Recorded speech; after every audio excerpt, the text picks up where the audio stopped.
Tervist! Kuidas teile meeldiks, kui midagi juhtuks? Kuidas teile meeldiks, kui võtaksime pakendist välja PS2 mälukaardi?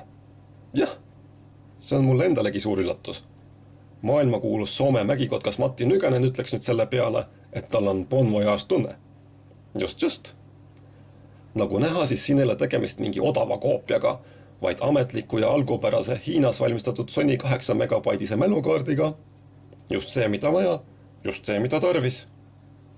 Pakendi avamiseks on sul tarvis leida piisavalt teravad käärid, sest pakend on väga tugevast materjalist. Lõikame pakendi 3 küljest lahti ja nii saamegi oma kauba kätte. Nüüd on isegi minul täiega bon voyage tunne. See kõik oleks nagu juba olnud. Täpselt nagu Matti Nykäsel omal ajal. 1,5 aastat tagasi olen ju ühe PS2 mälukaardi pakendist avamise video teinud. Ja nüüd siis jälle. Muuseas on see minu eelmine video üks minu enim vaadatud videotest üldse. Kõlab uskumatult.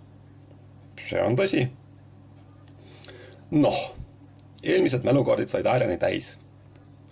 Ja nii tuligi uus hankida. Mis siin imelikku on? Pakendis on kaasas kleeps mälukaardile kleepimiseks. Sellele saad sa kirjutada, millised andmed sellel mälukaardil asuvad. Eriti kasulik on see siis, kui sul on enam kui üks mälukaart. Sellisel juhul ei lähe need segamini. Märkmekleepsu kleepimisel pead sa hoolega jälgima seda, et paberkleeps jääks mälukaardile korrektselt otse. See nõuab küll mõningast harjutamist, kuid tegelikult on kõik väga lihtne.